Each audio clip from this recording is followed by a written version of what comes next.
Hello every one. നമ്മുടെ JEE main face 1ലേക്ക് ഇനി കുറഞ്ഞ നാളുകൾ മാത്രമേ ഉള്ളൂ. നിങ്ങളുടെ പ്രിപ്പറേഷനൊക്കെ അടിപൊളിയായിട്ട് മുൻപോട്ട് പോകുന്നുണ്ടെന്ന് തന്നെയാണ് വിശ്വസിക്കുന്നത്. അപ്പോൾ നിങ്ങളുടെ പ്രിപ്പറേഷനെ ബൂസ്റ്റ് ചെയ്യാൻ വേണ്ടിയിട്ട് സൈലം പീരിയോഡിക്കലി നിങ്ങൾക്ക് വേണ്ടി GAB എക്സാമുകൾ കണ്ടക്ട് ചെയ്യുന്നുണ്ട്. GAB 3നെ പറ്റിയുള്ള ഒരു ഇമ്പോർട്ടൻറ്റ് അപ്ഡേറ്റ് ആയിട്ടാണ് ഞാൻ വന്നിരിക്കുന്നത്. അപ്പോൾ GAB 3 നമ്മൾ ഓഗസ്റ്റ് 30 തുടങ്ങിയായിരിക്കും JEE ആസ്പിറൻസിന് നമ്മൾ കണ്ടക്ട് ചെയ്യുക. അപ്പോൾ ഈ ഒരു GAB എക്സാമിൽ നിങ്ങൾ പ്രിപ്പയർ ചെയ്യേണ്ട, നിങ്ങൾ തയ്യാറെടുക്കേണ്ട, നിങ്ങൾ സെറ്റാക്കേണ്ട ചാപ്റ്റേഴ്സ് ഏതൊക്കെയാണെന്നുള്ള ആ ഒരു സിലബസ് ഞാനിവിടെ അനൗൺസ് ചെയ്യാം. അപ്പോൾ ഫിസിക്സിൽ വരിക motion in a straight line, motion in a plane, laws of motion, 3 chapters ആയിരിക്കും ഉണ്ടാവുക. കെമിസ്ട്രിയിൽ structure of atom, solutions, chemical kinetics, എല്ലാം ഫിസിക്കൽ കെമിസ്ട്രി ചാപ്റ്റേഴ്സാണ് നിങ്ങൾക്ക് കാണാൻ പറ്റും.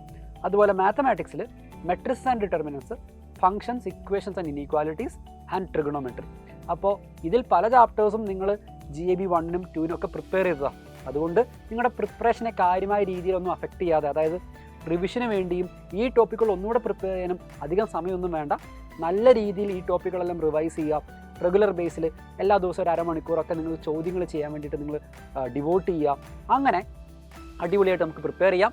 ഓഗസ്റ്റ് 30 തുടങ്ങി വരുന്ന ഈ GAB 3 അടിപൊളിയായിട്ട് എഴുതാം. നിങ്ങളുടെ എക്സാം പ്രിപ്പറേഷനെയും അതുപോലെ തന്നെ കോൺഫിഡൻസിനെയും ഒക്കെ ബൂസ്റ്റ് ചെയ്യാൻ ഈ GAB എക്സാം നിങ്ങൾ എന്തായാലും ഹെൽപ്പ് ചെയ്യും. അപ്പോൾ ഓൾ ദ വെരി ബെസ്റ്റ്. നന്നായിട്ട് പ്രിപ്പയർ ചെയ്യുക. ബൈ.